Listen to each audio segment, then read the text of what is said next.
Les amis, bienvenue, j'espère que vous allez tous très bien, super content de vous retrouver pour cette nouvelle vidéo. On parle de Lens aujourd'hui, victoire des Lensois au Vélodrome 3-2 dans un match spectaculaire, divertissant, riche en à peu près tout. On parle pas assez de Lens sur la chaîne, pourtant il y a tellement de choses à dire, c'est une équipe superbe, magnifique. Donc je vous propose ce petit format en images, cette palette. Il y a plein de vidéos qui vont sortir sur la chaîne avec des images aussi de mon visage, je sais que ça vous plaît, mais en l'occurrence je pense que la palette c'est vraiment le meilleur format pour parler jeu et pour disséquer l'organisation lensoise. Alors hier soir il se présentait dans un système classique à 3 défenseurs, Francaise 51 matchs sur le banc de Lens, toujours un système à 3 défenseurs, 90% du 3-1-4-2, du 3-4-1-2, en l'occurrence sans ballon, on était vraiment sur du 5-2-3, une ligne de 5, voilà, avec les pistons qui resserrent au niveau des défenseurs centraux, en l'occurrence Frankowski et Machado, qui entourent Gradit et Medina. Le tandem de l'entrejeu, super important, Seko Fofana, qui a fait un match extraordinaire, et Doucouré, et le trio de devant, Sotoka, Kalimuendo et Dani Dacosta.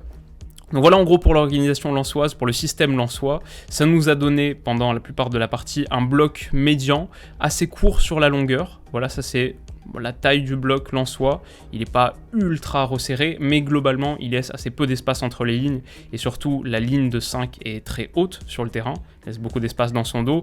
Le but de ce bloc médian, c'est de se transformer progressivement en un bloc haut, d'être très agressif, et on le voit sur une chose, c'est les trois attaquants qui serrent les trois défenseurs centraux qui ont posé beaucoup de problèmes aux Marseillais sur leur phase de relance. Alors on va le voir sur cette séquence.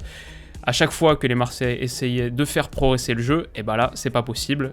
Il y a Dani Dacosta qui bloque l'accès à Valentin Rongier. Notons aussi la présence de Fofana, qui a été extraordinaire et qui a bloqué son ballon, en l'occurrence l'accès à Rongier ici, l'accès à Guendouzi aussi, l'activité des deux milieux de terrain axiaux lensois entre les lignes est très notable et a posé beaucoup de problèmes aux Marseillais. Donc là on voit cette phase de relance qui essaye de créer un décalage via des passes latérales, mais dur de trouver un décalage à nouveau quand on est sur une situation de 3 contre 3, Sotoka qui est un petit peu éloigné mais qui va jaillir sur la prochaine passe. Vraiment, les trois axiaux lensois sur les trois axiaux marseillais. Et ce que j'aime beaucoup ici aussi, c'est la présence de Kalimuendo qui à travers son positionnement quelque part verrouille Balerdi, mais bloque aussi l'accès à Pape Gueye qui a été très peu trouvé sur les 30 premières minutes, en grande partie grâce à ce positionnement. On va dérouler un petit peu la séquence, hop, et on va voir à nouveau un ballon latéral mis sur le central gauche, Luan Pérez, cette sortie de Sotoka qui bloque l'accès, on repasse derrière, et là c'est ce dont je vous parlais tout à l'heure, c'est Fofana qui est sur un marquage zonal, qui essaye de verrouiller à peu près tout ce qui se passe dans sa zone. En l'occurrence, c'est la petite montée, le petit décrochage de Guendouzi. Qu'est-ce que ça donne? C'est une séquence où on la voit ici en entier et en accéléré. Les Marseillais réussissent tout simplement pas à trouver de décalage et sont forcés de reculer. Ça, c'est sur la première minute de jeu et c'est une séquence qu'on va voir se dérouler de multiples reprises. À nouveau, on a exactement la même chose ici. Les trois avants qui bloquent l'accès aux trois défenseurs centraux marseillais. Kalimuendo, là, qui verrouille la passe en direction de Pape Gueye, et l'activité de Seko Fofana là qui bloque l'accès à Guendouzi. Et cette ligne de 5, encore une fois, très haute, même si Medina est un cran plus bas. Finalement, dans cette situation, quelles sont les solutions marseillaises? L'accès à Rongier ici, il est coupé. L'accès à Gueye, il est coupé. L'accès à Gerson, il est coupé. Guendouzi est introuvable. Under est introuvable.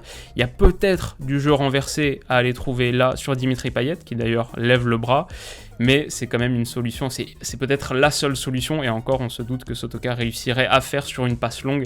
Il y a beaucoup de temps aussi pour aller couvrir l'espace, et on se doute que Sotoka réussirait une course de repli. Donc très difficile pour l'OM qui à nouveau va reculer, et on voit à quel point, là avec la sortie de Dani Machado qui est sorti sur Valentin Rongier, à nouveau une sortie, la sortie de Kalimuendo qui fait remonter le bloc, on voit à quel point ce bloc agressif et ce bloc médian agressif a vocation à se transformer en un bloc haut. C'est ça que Lens veut faire, et c'est ça que Lens réussit à faire, avec à nouveau une situation où Saliba ne se sort pas de son premier tiers de terrain. Ça va d'ailleurs donner la récupération lensoise qui mènera au penalty. On joue depuis 4 minutes et 4 secondes. Lens a imposé sa patte totalement sur la partie, et ouvre le score de manière largement méritée. Ça fait 1-0. Même relance, même problème de relance, encore une fois ici, on voit ce bloc médian agressif qui a vocation à se transformer en bloc haut, qui pousse Paul Lopez à la faute, qui s'en mêle un petit peu les pinceaux, et ça aurait pu donner le 2-0. Donc voilà en gros pour l'animation lensoise sans ballon. Ce qui est très bien aussi du côté de Lens, c'est tout ce qui est fait avec ballon. En l'occurrence, je trouve un 6 mètres très intelligent, qui va être tiré à 2. Alors peut-être que les Marseillais se disent que ça va être remisé par Leka sur son défenseur central. Quelque part, c'est Medina pour lui permettre de progresser. Mais non, c'est une feinte. Et en fait, le but ici, c'est de trouver un ballon lobé, un ballon haut, du jeu mi-long, on va dire, à destination de Dacosta, qui va ensuite lancer Kalimundo. Ce qui est intéressant, une petite stat pour éclairer la philosophie lensoise, c'est l'équipe qui a réussi le plus de tirs en Ligue 1 cette saison, en 8 matchs, 122, numéro 1 de classement. Pourtant, c'est l'équipe qui a seulement le 15e volume de possession, la 11e avec le nombre de passes réussies. C'est une équipe qui en gros veut aller attaquer le plus vite possible vers l'avant, qui est hyper verticale, et quelle séquence l'exprime mieux que celle-ci, un 6 mètres joué. Une passe, on trouve Dacosta à la médiane.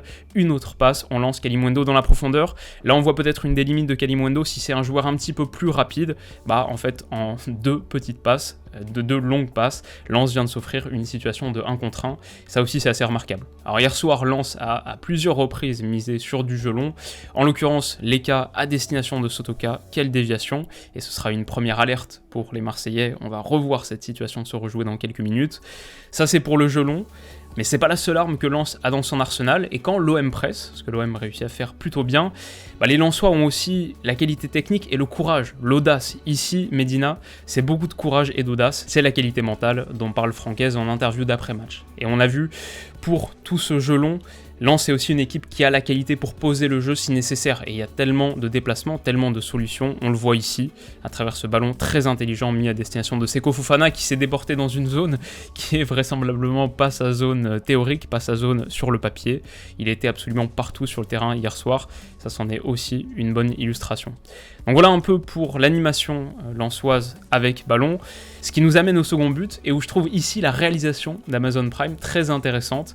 En l'occurrence, on voit Frankowski qui lève la main, et Sotoka aussi qui est filmé, parce que les deux sont dans une situation de 2 contre 1. Et c'est ça que je trouve, encore une fois, remarquable du côté de Lens, c'est qu'il y a l'intelligence et les principes sont très bien compris. Tout de suite, cette situation est reconnue. Alors, ce 6 mètres, c'est quelque part un coup de pied arrêté travaillé. Il y a cette volonté d'être en supériorité numérique sur le côté, de profiter du jeu de déviation formidable de Sotoka pour créer du surnombre, pour créer du jeu offensif de manière très rapide, rudimentaire, en une passe et une déviation. Lens s'offre une très très grosse situation. Donc on voit ici la déviation de Sotoka qui est parfaite. Derrière, voilà, c'est juste la qualité individuelle et technique de Frankowski qui inscrit un superbe but. Mais les deux, Frankowski et Sotoka, ont rejoué une scène qui est sans doute travaillée régulièrement à l'entraînement. On le voit ici avec le pouce levé de Sotoka à destination de Leka. Mission accomplie. Alors de l'autre côté, forcément, Sampaoli fait grise mine, et pour lui, la question c'est d'où va venir la solution. Elle viendra du match de Dimitri Payet. Ici, il provoque un coup franc qu'il transforme. Il y a coup franc, même s'il met bien sa jambe pour l'obtenir. C'est très Juninho-esque comme obtention de coup franc, c'est bien joué. Et derrière, le coup franc est transformé superbement. Leka ne bouge pas. Payet qui permet à l'OM de revenir dans le match, d'enflammer un peu le Vélodrome. Et Payet a livré vraiment pendant une demi-heure à peu près une masterclass complète. Pas ultra mobile, mais quel pied il a. Quand on compare au match de certains Lensois comme Seko Fofana par exemple, on voit que Payet n'a pas permis à l'OM de revenir dans la partie par sa mobilité, par sa débauche d'énergie folle. Il n'a pas fait un match à la Seko Fofana. Il a simplement existé, il a permis à l'OM d'exister par son pied extraordinaire. On l'a vu ici sur ce ballon renversé, cet extérieur du pied qui trouve Gerson. Quel arrêt de Leka. Là, il faut faire mieux dans cette zone. Mais encore une fois, Payet qui offre une situation formidable aux Marseillais. Et pourtant, malgré ce vrai temps fort de l'OM, on revient un petit peu sur Lens pour montrer à quel point ils ont prouvé leur sérénité, leur confiance en leurs principes. À nouveau une sortie très réussie et Fofana avec un petit délice de ballon piqué pour battre la pression, beaucoup de sérénité. Fofana a été super, on va le voir sur cette séquence. Kalimundo aussi, pour faire progresser le jeu et battre la pression. Ici, en vrai véritable attaquant défensif de protection de balle, il fait remonter tout le bloc lensois. C'est très bien joué, ça va permettre à Lens de développer une séquence de possession assez intéressante dans la moitié marseillaise et de souffler au cœur d'un temps fort marseillais. C'est quand même un effort qui va coûter à Kalimundo, on le voit ici sur ce plan serré, les mains sur les genoux, et cette relation avec Pape Gueye qu'on soulignait tout à l'heure, qu'on éclairait tout à l'heure, cette connexion Balerdi-Gueye n'est plus bloquée par Kalimundo. C'est un petit peu à l'image de la baisse d'intensité physique des Lensois dans leur ensemble qui va permettre progressivement à l'OM de revenir dans la partie. On voit ici l'OM qui réussit à s'installer, encore une fois Pape Gueye qui est trouvé. Il le sera une troisième fois, il me semble, sur cette action, à nouveau ici. Voilà, les Lensois ont plus de mal, et notamment le trio offensif a plus de mal à faire les efforts, en l'occurrence Kalimundo, et son accès, l'accès qui est offert à Pape Gueye. Marseille peut s'installer davantage dans la moitié de terrain lensoise, et d'ailleurs c'est cette action, une brève récupération, mais encore une fois pas les efforts, c'est cette action qui va amener au penalty provoqué, obtenu par Bamba Dieng. Alors pour moi, il y a plutôt penalty. Je comprends que ce soit soumis à discussion, à contestation, mais on voit ici que le pied va heurter le tibia de Bamba Dieng. Après, voilà, il sent qu'il a été touché, c'est pas ça qui le fait tomber, mais il se laisse tomber en plein vol. Donc il joue bien le coup, un petit peu comme Payet sur le coup franc, mais je comprends aussi que ce soit sifflé parce qu'il y a contact avant que le ballon soit touché, et assez nettement. Longoria est content, quelle image extraordinaire, le Vélodrome en fusion hier soir, qui a participé à la fête de fort belle manière en avant-match, en après-match et pendant le match aussi. Vraiment, on a eu un super match de Ligue 1, quel vrai plaisir. Mais donc voilà. Encore une séquence, ça c'est au retour des vestiaires, où le pied de Payet permet d'ouvrir le champ aux Marseillais. Et ça, voilà, on a parlé de la baisse d'intensité physique des Lensois. L'appui du Vélodrome joue beaucoup. Le rebond mental des Marseillais, grâce à la physionomie de la partie, joue beaucoup. Le scénario, mais Lens vraiment baisse de pied physiquement, est moins agressif. On l'a vu avec Kalimundo tout à l'heure. Payet est simplement laissé dans des poches d'espace trop grosses ici. Voilà, il a trop d'espace pour se retourner et se mettre face au jeu, pour lancer dans la profondeur son coéquipier, avec un délice d'extérieur du pied droit. On dirait que c'est qu'il se fait la passe à lui-même, mais encore une fois, ici c'est la séquence où Payet est trouvé avec beaucoup d'espace, et ses ballons bien travaillés, ses centres travaillés. Voilà, tu peux pas laisser autant d'espace à Payet et te dire que tu vas rester dans la partie pendant longtemps. Donc ça, c'était une des faiblesses lensoises. Je pense qu'elle est due à une baisse d'intensité physique.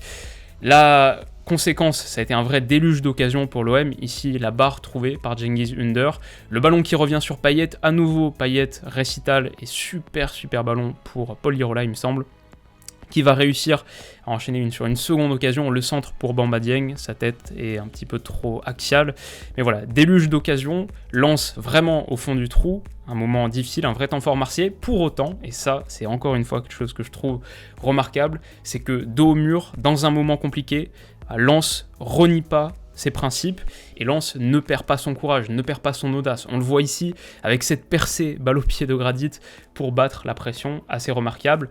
Francaise a parlé en interview d'après-match d'un mental d'acier. Quelle belle illustration, encore une ici où on voit cette formidable séquence collective, et lorsque le ballon sera perdu, quelques secondes plus tard, au bout d'une très belle séquence collective, le retour de Fofana qui... Voilà, quel effort extraordinaire, voilà, au centre de l'écran.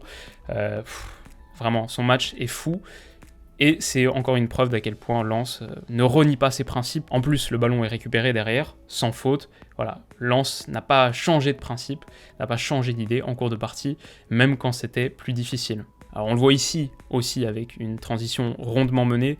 Kalimundo qui est servi au bout, qui trouve le petit filet, mais très beau déplacement et mouvement collectif. Et puis, le tournant du match peut-être, entre la 62e et la 70e minute, 3 changements déterminants, Kakuta, Saïd et Jonathan Klaus. Alors quand tu peux proposer ce contenu, le contenu qu'ont montré les Lensois pendant 1 heure, et encore faire entrer Kakuta et Klaus, peut-être les 2 des 3 meilleurs joueurs lensois l'année dernière, ça montre que Lens a, en plus de sa qualité collective et sa conviction, sa croyance en ses principes, sa débauche d'énergie, son audace, son courage, toutes ces qualités-là, ça montre que Lens a aussi de la qualité individuelle, quand tu peux faire entrer notamment Kakuta et Klaus. Et d'ailleurs, tous vont se distinguer. D'abord Kakuta qui, ici, sur cette transition, c'est marrant parce que Kakuta, on pense à lui plutôt comme une forme de joueur de petits espaces, un joueur à la Ben Arfa quelque part. Pourtant, on voit aussi à quel point il s'est adapté à la philosophie de Franck Hez à travers son inclinaison pour les grands espaces. Cette passe qui est trouvée dans le dos de la ligne marseillaise à destination de Wesley Saïd. Kakuta qui a aussi un super pied. Bon, Balerdi se trouve un peu et Saïd rate son 1 contre 1, ça n'aboutit pas. Et puis ensuite, le but du 2-3 qui va venir au bout d'un très beau mouvement collectif à nouveau. Ce que j'aime ici, c'est Jonathan Klaus qui va venir demander le ballon ici et qui simplement écarte beaucoup. Voilà, on voit les pistons qui sont collés le long de la ligne de touche et qui écartent mécaniquement le bloc marseillais. Si les Marseillais ne se rabattent pas sur Jonathan Klaus, il lui laisse une énorme poche d'espace. On voit d'ailleurs ici Franck Hez qui demande, bras levé, de jouer en direction de Jonathan Klaus. Il sera trouvé et forcément, ici, Luan Pérez est obligé de sortir à la fois très haut et très côté aussi, ce qui laisse un énorme espace ici, un espace qui est déserté par Luan Pérez, qui est obligé de venir serrer Jonathan Klaus. Sotoka s'y engouffre. À nouveau, il remise sur Jonathan Klaus qui a suivi. Et là, c'est aussi ce que je trouve remarquable du côté de Lens, c'est que ces actions qui sont menées en petit nombre, ça c'est une attaque à 4, peut-être 5 joueurs, si on compte ici le piston côté opposé, c'est que sur cette séquence, il faut que les efforts soient faits, il faut que toutes les courses soient proposées. Là, on a vu à quel point, on va peut-être se la remettre, on a vu Jonathan Klaus au bout de son effort, il demande et tout de suite, il y a la volonté d'aller se projeter dans l'espace, de faire cette course de 20 mètres à peu près pour se projeter. L'effort, il est servi. Derrière, on a vu Luan Pérez qui est battu, qui est en dehors de l'action. Balerdi, qui a été obligé de monter, lui aussi se retrouve très désaxé. Et finalement, sur toute cette zone, il n'y a plus qu'un défenseur central de métier Marseille, il n'y a plus que Saliba ici. Les autres, c'est Guendouzi, et là, c'est peut-être Paul Lirola. Mais donc voilà, les défenseurs centraux marseillais sont totalement désaxés en dehors de l'action. Et là, Sotoka, très bon pied à nouveau, il a fait un match fantastique et complet de partout. Ce qui est intéressant, c'est aussi l'appel de Wesley Saïd. Peut-être que ça aide de n'avoir plus qu'un défenseur central de métier dans la zone. En l'occurrence, c'est Saliba, et il ne le voit pas, il regarde côté centreur. Wesley Saïd, très bon appel au premier poteau, bat Saliba quand Saliba s'en rend compte, vous allez le voir. Ça va être trop tard. Belle tête croisée, a souligné aussi quelque part le réalisme de Wesley Saïd après avoir raté ce face-à-face, le rebond mental. Ça rentre aussi dans ce que qualifiait Franck Hez de mental d'acier. Ils ont su rebondir. Et puis derrière, Marseille n'y est plus du tout. Sur le dernier quart d'heure, on n'a quasiment plus d'occasion marseillaise. Lance, déroule, montre toute sa qualité. Mais quelle séquence, on peut peut-être se la repasser parce que entre cette attaque rapide, la transversale de Sotoka qui était vraiment en mode Dennis Bergkamp hier. Moi, amateur de foot hollandais, on a eu Sotoka Bergkamp et on a eu Seko Fofana, Clarence Seedorf. Des comparaisons assez approximatives, mais vraiment les deux extraordinaires. D'ailleurs, sur le nombre de ballons touchés, on voit ici à nouveau Fofana se proposer. C'est la 91e minute, la 92e minute, le temps additionnel est décompté, et encore un effort formidable de Seko Fofana, record de nombre de ballons touchés, Lensois pour Fofana, 81 ballons touchés, le deuxième c'est Sotoka avec 60, et derrière on n'a aucun joueur lensois qui a plus de 50, donc les deux ont vraiment été des contributeurs individuels remarquables au milieu de la belle performance collective lensoise. Super match des Lensois, victoire amplement méritée, tout le monde l'a reconnu, même les Marseillais au coup de sifflet final, Dimitri Payet. C'est le signe d'une victoire tactique totale, mais les hommes, la qualité individuelle qui a été au service de cette expression collective, et vraiment j'ai envie de retenir la débauche d'énergie, le courage, l'audace. Ça ne durera pas peut-être 38 journées, ça fait peut-être partie des faiblesses de ces équipes à la Bielsa et dorénavant à la Franck Hez, mais c'est pour moi peut-être l'équipe la plus impressionnante à voir cette saison en Ligue 1, la plus séduisante. Ça méritait bien une vidéo. J'espère que ça vous aura plu, on se retrouve très vite pour la prochaine, prenez soin de vous et de vos proches, bonne semaine, bisous.